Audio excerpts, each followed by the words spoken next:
there's supplement zero. A supplement the room, the bonqua, eh? No, we don't need for no judge. Never far, when you say the whole at the Wavakia, eh? She get a number of America. Good marriage. I judge like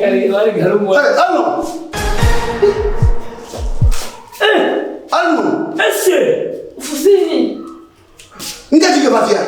Ou tiens qu'on va les dire au colon de teacher, on va les dire les filles. Monsieur, quoi? Tu vas les dire colon de filles. Ouais, on va pas bien bon. Que papa dit on a un peu de l'amour. Non bon. Ayo yo papa dia. Ma tu le quoi ça? Ayo yo papa dia. Cho. Allez pas plein. Chérie, voilà c'est. So c'est que on va chez nous. Vous allez soigner madame là.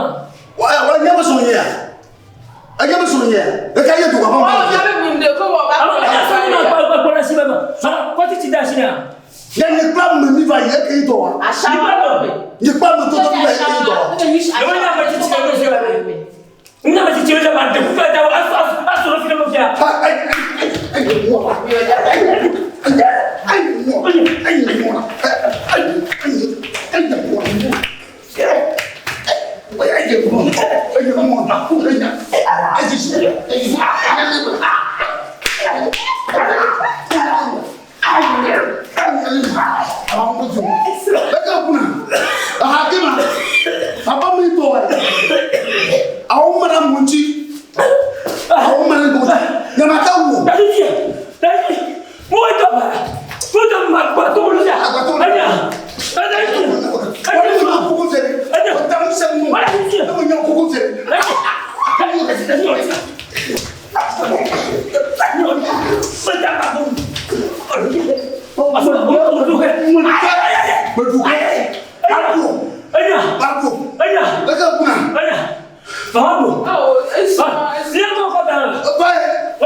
Titi,